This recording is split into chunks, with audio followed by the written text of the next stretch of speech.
Hello from the land of TV. This is King Cool. And welcome to the Toast Reviews.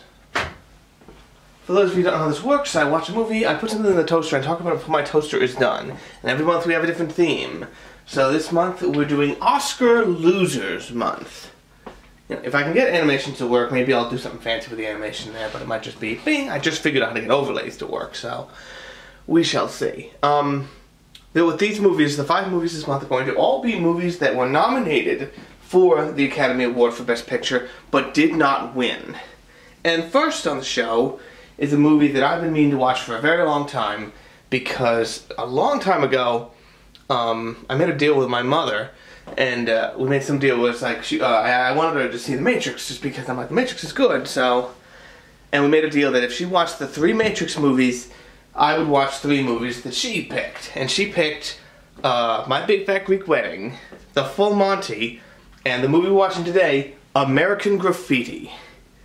But she lost her copy of the disc at some point, like, I think it was in 2010, one time when I was finally like, okay, I'm gonna go watch it, and then I couldn't find the disc. And I guess she lost it or something. She loaned it to someone and never got it back. You ever do that? I did that with Leisure Suit Larry 7, I think, and I don't have a copy of that. And you can't buy that anymore because of the Easter egg where Larry and Captain Thigh, spoilers, are in coitus. Because now there's that little thing called hot coffee, so you can't do that in a video game anymore. Anyway, I'm way off, but today in the program we're going to be guest starring Arnold's Double Protein Healthy something or other bread. And here we go.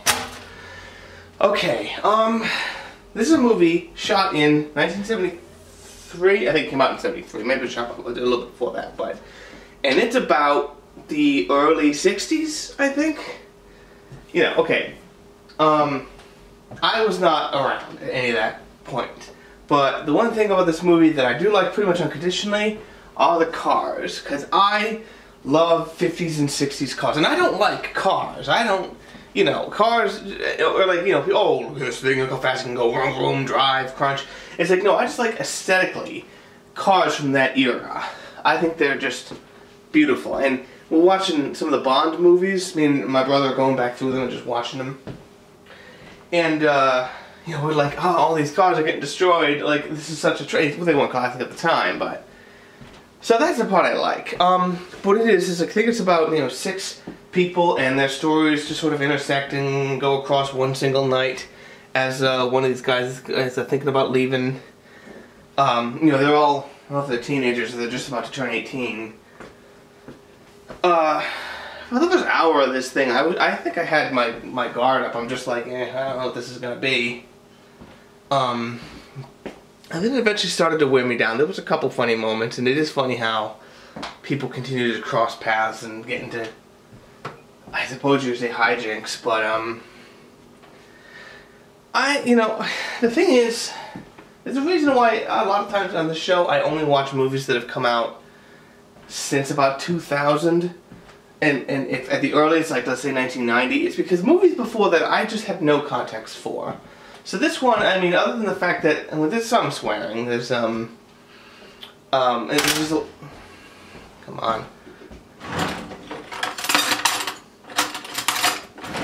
Are we done yet? I still don't really have this toaster's, behavior down just yet.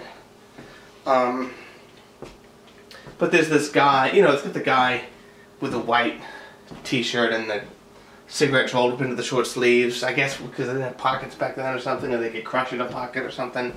I remember we had 50s days sometime in elementary school and we dressed like that, and we were just sort of like, what the hell is the deal, you know? Like, we just didn't get it. But, and this is that guy ends up accidentally, like, driving around this, like, I guess she's like 14-year-old sister of someone he knows, and they have hijinks, and people just drive around. It's like, it's this little tiny town, there's one big road, and they just sort of drive around, and I'm like, well, this definitely wasn't the 80s, because they would have had a gas crisis, but, it's just so different, you know, like, but I just don't have a place for this. I didn't connect with it in almost any real way. the funny thing is, the main connecting thread between all these people are the radios in the cars, and there's this DJ, Wolfman Jack, who's talking to people and antagonizing people, and you know, I do. Let's see. Okay, I'm not going any further than that. And I guess what it is, you know, people are. I'm running out of battery. I gotta charge this thing. I don't think I put it in focus. That might have been out of focus this whole time. You know, that's sort of like the connection between people. You know, one guy sees... This thing has like, you know, it's got like Ron Howard, Richard Dreyfuss, who I didn't recognize. For a little while I thought he was the young guy from, the other main guy from Ferris Bueller's Day Off. Because even that movie might have been made in an era that I wouldn't really understand. And this one was made like 10 years before that one, so I'm just like, more than 10, that'd be like even longer, like 15. So I just don't really have a place for this. I'm glad I saw it, finally, and settled that. But, because the other two were made closer to modern, you know, I think 97 was the full Monty. But, yeah, I don't know what to do with it. It's just like, it's not like it's really, you know, if it's, I suppose it's not ultra deep or anything. It's not like there's a big tragedy or something happens. I'm not, you know, it's literally just sort of life going on, and in that way it's sort of very interesting. But on the other hand, I'm also like, where are we going with this? I'm all about, what's the point? Or if there isn't a point, what's the non-point, you know? I don't know. So I gotta roll this one on the old bean for a little while. Although, I'll say this, I watched this one on Blu-ray, and you can see, like, it shows how better the quality is, because you can see a guy, he's standing in silhouette, and you can see his toothpick sticking out from his face. And I'm doing hand gestures, I'm just trying to show, like, the silhouette. You just see it's only a couple, like, pixels high or something, but it's a little bit of detail you wouldn't get on VHS or even standard DVD. Nevertheless, like I said, all I gotta say, thank you for watching. This is King Cool. Drive home safe.